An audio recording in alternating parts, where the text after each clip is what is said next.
ఒకానొక పచ్చని అడవిలో రాజు అనే చిన్న కుక్క నివసించేది. రాజు తన యజమాని చేత అడవిలో వదిలివేయబడ్డాడు. ఎందుకంటే అతను చాలా చిలిపివాడు.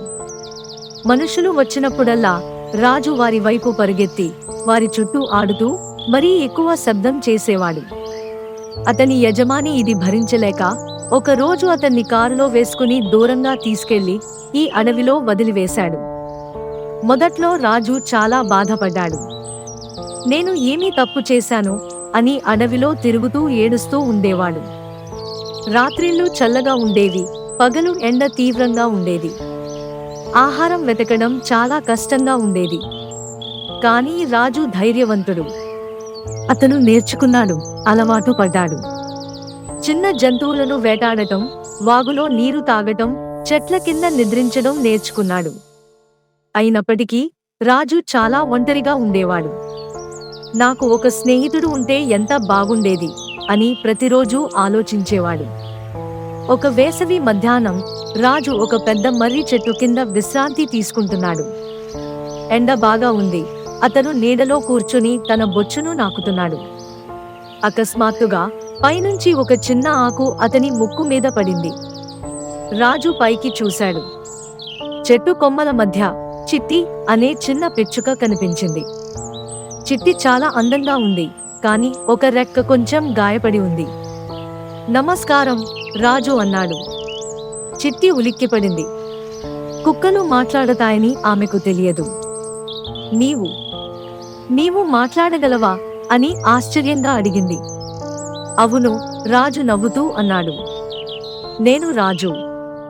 నేను మనుషుల మధ్య పెరిగాను, అందుకే నాకు మాట్లాడటం వచ్చు.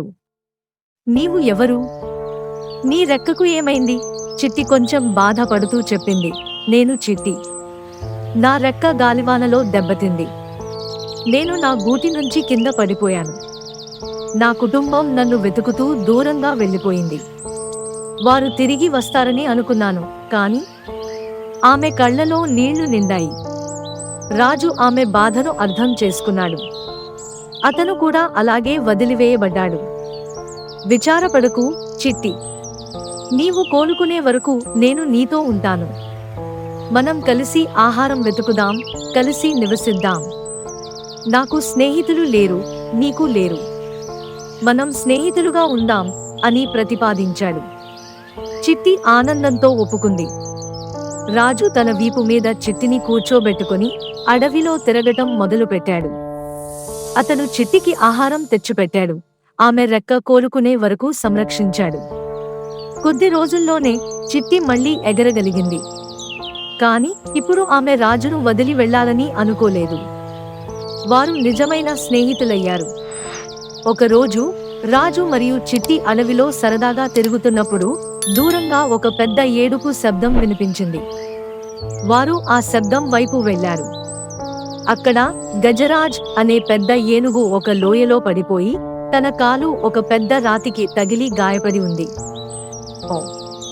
ఎవరైనా నాకు సహాయం చేయండి, గజరాజ్ దుమఖంతో అరిచాడు.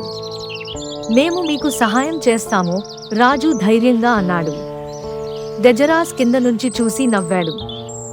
మీరు ఒక చిన్న కుక్క మరియు ఒక చిన్న పిచ్చుక? మీరు నాకు ఎలా సహాయం చేయగలరు?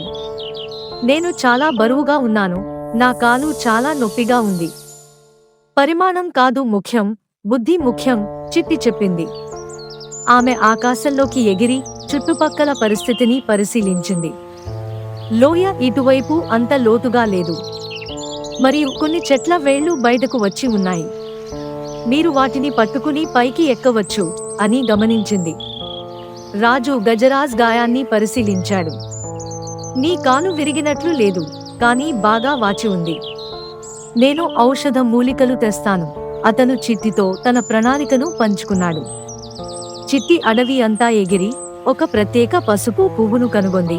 దానిని కొన్ని ఆకులతో కలిపి తీసుకొచ్చింది. రాజు వాటిని నమిలి గజరాజ్ గాయానికి అద్దాడు.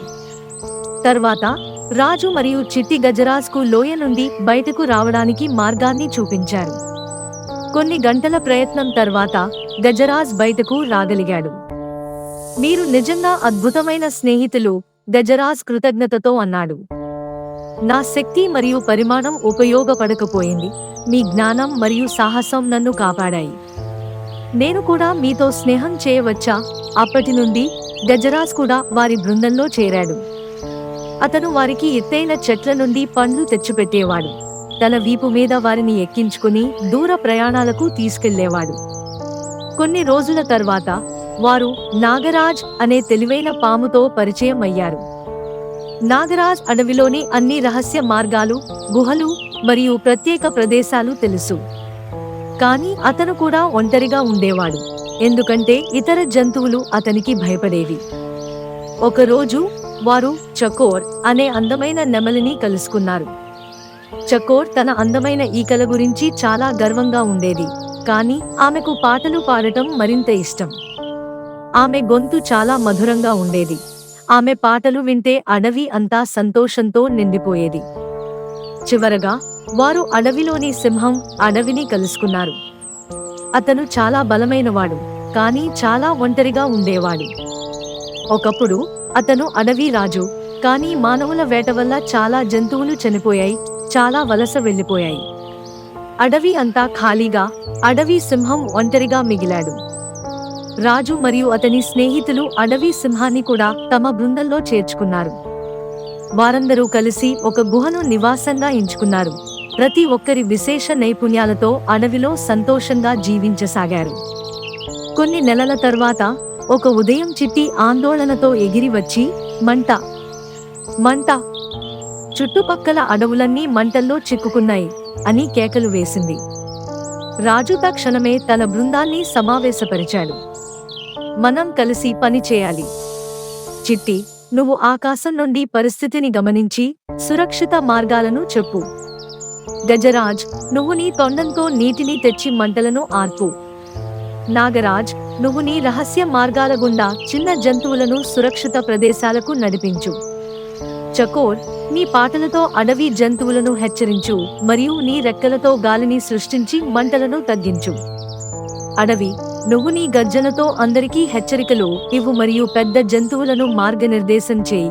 ఇలా ప్రతి ఒక్కరూ తమదైన పాత్ర పోషించారు. చిట్టి ఆకాశంలోకి ఎగిరి మంటలు వ్యాపిస్తున్న మార్గాన్ని పరిశీలించి సురక్షిత మార్గాలను గుర్తించింది. గజరాజ్ నదికి పరుగెత్తి తన తొండంతో పెద్ద మొత్తంలో నీటిని తీసుకొచ్చి మంటలను ఆర్పడానికి ప్రయత్నించాడు. నాగరాజ్ తన సన్నని శరీరంతో చిన్న రంధ్రాలలో దూరి చిన్న జంతువులను, పక్షులను రక్షించాడు. చకోర్ తన అందమైన కంఠస్వరంతో హెచ్చరిక పాటలు పాడుతూ తన పెద్ద రెక్కలతో గాలిని కదిలిస్తూ మంటలను ఒక దిశలోకి మళ్లించడానికి ప్రయత్నించింది. అడవి తన గర్జనతో అన్ని జంతువులను హెచ్చరిస్తూ పెద్ద జంతువులను సురక్షిత ప్రాంతాలకు నడిపించాడు. రాజు అన్ని చోట్లా పరుగెడుతూ చిన్న పిల్లలను, వృద్ధ జంతువులను వెతికి రక్షించాడు. అడవిలోని ప్రతి జీవి వారి సహాయంతో సురక్షితంగా బయటపడింది. బహుశా వారి అదృష్టం లేదా వారి ప్రయత్నాల ఫలితమో, కానీ అకస్మాత్తుగా ఆకాశంలో మేఘాలు చేరాయి. ఉరుములు, మెరుపులతో పెద్ద వర్షం ప్రారంభమైంది. వర్షం మంటలను ఆర్పివేసింది.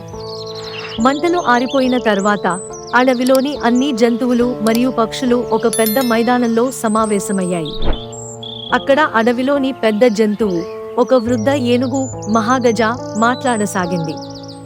మన అడవి ఎదుర్కొన్న అత్యంత ప్రమాదకరమైన సమయంలో ఈ 6 స్నేహితులు తమ ప్రాణాలను లెక్క చేయకుండా మనందరినీ రక్షించారు. విభిన్న జాతులకు చెందిన ఈ జంతువులు, పక్షులు చూపిన స్నేహభావం, సహకారం మనకు ఆదర్శం. ఇకపై మనమందరం కలిసి భేదాలను మర్చిపోయి ఒకే కుటుంబంలా జీవిద్దాం అంటూ ప్రతిపాదించింది. అందరూ ఈ ప్రతిపాదనకు ఆనందంగా ఒప్పుకున్నారు. అప్పటి నుండి ఆ అడవిలో అన్ని జంతువులు మరియు పక్షులు ఒకరికి ఒకరు సహాయపడుతూ స్నేహభావంతో జీవించాయి. రాజు, చిట్టి, గజరాజ్, నాగరాజ్, చకోర్ మరియు అడవి లాంటి అసాధారణ స్నేహితుల కథ అడవిలో ఒకసారి కాదు, పదే పదే చెప్పుకోబడేది. ఆ కథ వింటే అన్ని జంతువుల హృదయాలు స్నేహభావంతో నిండిపోయేవి. కొత్త ప్రారంభం. సంవత్సరాలు గడిచాయి. అడవి మళ్లీ పచ్చగా మారింది. కొత్త చెట్లు పెరిగాయి, కొత్త జీవులు వచ్చి నివసించాయి.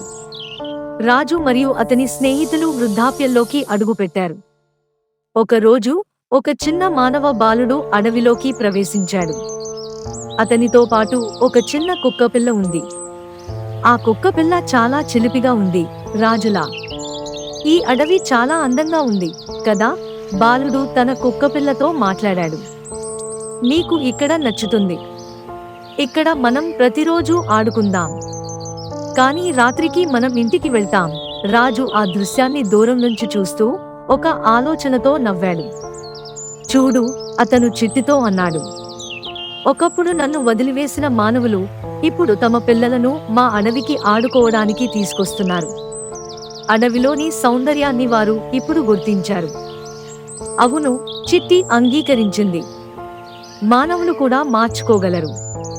బహుశా ఒకరోజు మనుషులు, జంతువులు, పక్షులు అన్నీ కలిసి శాంతిగా జీవించే రోజు వస్తుంది.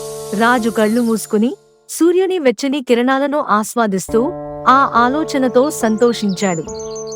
భేదాలు మర్చిపోయి కలిసి ఉంటే ఎలాంటి సమస్యనైనా అధిగమించవచ్చు. చిన్నవారు కూడా గొప్ప మార్పును తీసుకురాగలరు. నిజమైన స్నేహం శక్తివంతమైనది, కాలాన్ని జయించగలదు. ప్రకృతిని గౌరవిస్తే ప్రకృతి మనల్ని రక్షిస్తుంది. ప్రతి ఒక్కరిలో ఏదో ఒక ప్రత్యేక శక్తి ఉంటుంది. ఆ శక్తిని సరైన సమయంలో ఉపయోగిస్తే అద్భుతాలు జరుగుతాయి.